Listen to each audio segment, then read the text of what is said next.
সবসময় কাল্পনিক চরিত্র, ফিকশনাল ক্যারেক্টার্সই করেছি। রক্তমাংসের একটা বাস্তব সত্য ঘটনা চরিত্র এই প্রথম আমার জন্যে। তাও সেটা এমন একটা চরিত্র যেটা বাঙালির কাছে প্রচণ্ড আবেগের একটা চরিত্র, এবং অসংখ্য এই আবেগ অনেক কিছু বলে সেটাকে নিয়ে। সর্বোপরি আমি এটাই বলবো যে যারা ওনাকে বেডরুমে দেখেছে, যারা ওনাকে ডাইনিং টেবিলে দেখেছে, যারা ওনাকে গভীর রাতে দেখেছে, ভোরবেলায় দেখেছেন, তারা এই ছবিটা দেখেছেন এবং তাদের কাছে মনে হয়েছে জাস্টিফাইড, তাদের ভালো লেগেছে। বঙ্গবন্ধুর দুই কন্যা, আমাদের মাননীয় প্রধানমন্ত্রী এবং মাননীয় শেখ রেহানা, তারা দেখেছেন।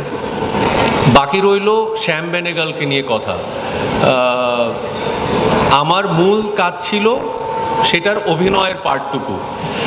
আমার পরিচালক যেভাবে বলেছেন, মানে বিষয়টা এরকম যে একটা দাড়ি কমা সেমিকোলনও চেঞ্জ করবার বা ওখানে ইম্প্রোভাইজ করবার কোনো সুযোগ ছিল না।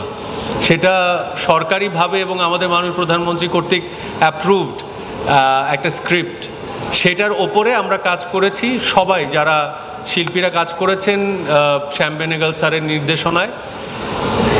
আমার ডিরেক্টর আমাদের সবার কাজে অত্যন্ত খুশি। এবার শ্যাম বেনেগালের ব্যাপারে আপনারা খোঁজ খবর নিয়ে দেখবেন যে উনি কে বা উনি কি কি করেছেন। আজকের ডেটে যারা ইন্ডিয়াতে অ্যাক্টিং এর জন্যে, পারফরমেন্সের জন্যে জনপ্রিয়, তারা যাদেরকে আইকন মনে করে, নাসিরুদ্দিন শাহ, স্মিতা পাটেল, শাবানা আজমি, ওম পুরী, এরকম আরও অনেক শিল্পী কে জন্ম দিয়েছেন শ্যাম বেনেগাল বলিউডে, তাদের কে আইকন মনে করে যারা এখন যারা কাজ করছেন।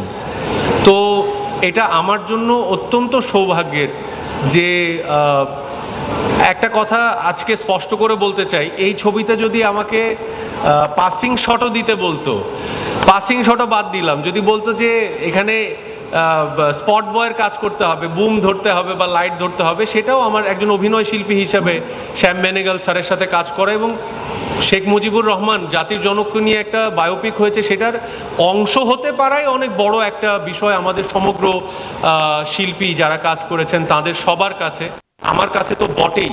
আর এমন একটা দায়িত্ব আমাকে দেওয়া হয়েছিল যে অনেক কথা হবে, তার সম্ভব এবং সম্ভব না তার সবকিছুই আমি করার চেষ্টা। বাকি 13 অক্টোবর আপনারা সাংবাদিক ভাই ও বোনদের কাছে একটাই অনুরোধ, বাবু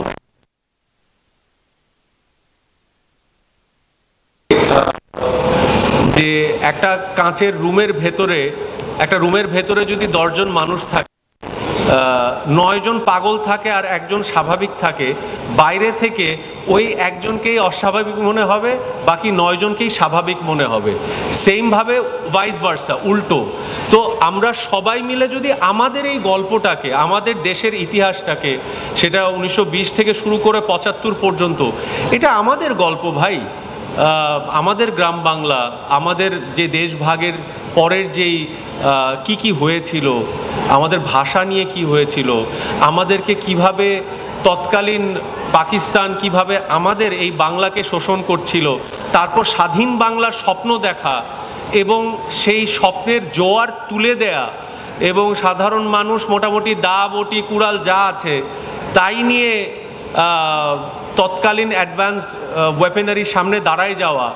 যারা সিনিয়র আছেন তারা আরও ভালো বলতে পারবেন এই বিষয়গুলো। আমি একজন মুক্তিযোদ্ধা পরিবারের সন্তান হয়েও এইটুকুই বলতে পারি, আমাকে এটা শেখানো হয়েছে 303 দিয়ে আমরা যুদ্ধ করি নাই, এটা ভুল কথা।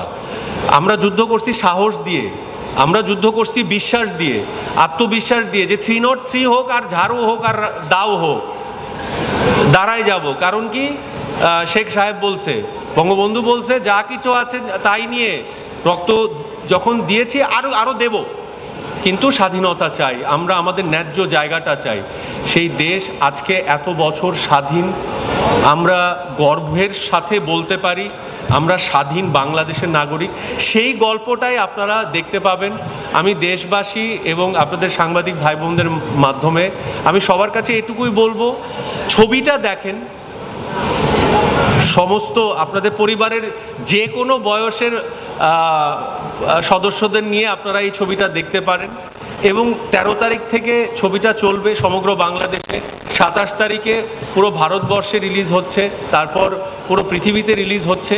আমাদের গল্পটাকে যদি আমরাই ছোট করে দেখি তাহলে পৃথিবীর মানুষের আর কি দোষ? আমরাই যদি আমাদের ছবিকে, আমাদের গল্পকে, আমাদের জাতির পিতাকে ছোট করে দেখি তাহলে অন্য মানুষদের দোষ দেওয়ার তো কোনো দরকার নাই। তো আমাদের ছবি, আমাদের গল্পটাকে আসেন আমরা তুলে ধরি, আমরা দেখি, আমরা বলি, আমরা ওই সময়টাকে দেখি এবং বোঝার চেষ্টা করি উনার জীবন তথা তৎকালীন পাকিস্তান, তারপরে বাংলাদেশের কি ছিল, আর আজকে আমরা দাঁড়িয়ে কোন জায়গায় এসছি। উনার দেখা স্বপ্নকে পুঁজি করে, কিন্তু স্বপ্নটা প্রথম উনি দেখেছিলেন, সেটাকে পুঁজি করে আজকে আমরা উন্নয়নশীল দেশের সম্মানের জায়গায়। তো এটুকুই বলবো যে আপনারা এসছেন, আপনারা যদি এখানে এমন কোনো মিডিয়া নেই যে আসেনি, আপনারা যদি তুলে ধরেন আমাদের গল্পটাকে, মানে আপনাদের গল্পটাকে, তাহলে মুজিব রেয়া ঠেকাইকে আর দাবায় রাখা যাবে না। সো অনেক ধন্যবাদ আপনাদেরকে আসার জন্যে। আশা করছি 13 তারিখ থেকে বিভিন্ন হলে আপনাদের সাথে দেখা হবে। আমাদের জন্য দোয়া। মুজিব নই, আমি শুভ, আরেকদিন শুভ। আমি চেষ্টা করেছি কিশোর মুজিব থেকে, কিশোর থেকে, খোকা থেকে শুরু করে এরপরে যে ট্রানজিশন মুজিব, সেই মুজিব থেকে শুরু করে 75 পর্যন্ত আমি প্লে করেছি, তার আগে দিব্য প্লে করেছে। আপনাদের ভালো লাগবে, দেশবাসীর যারা আছেন ভালো লাগবে। আপনারা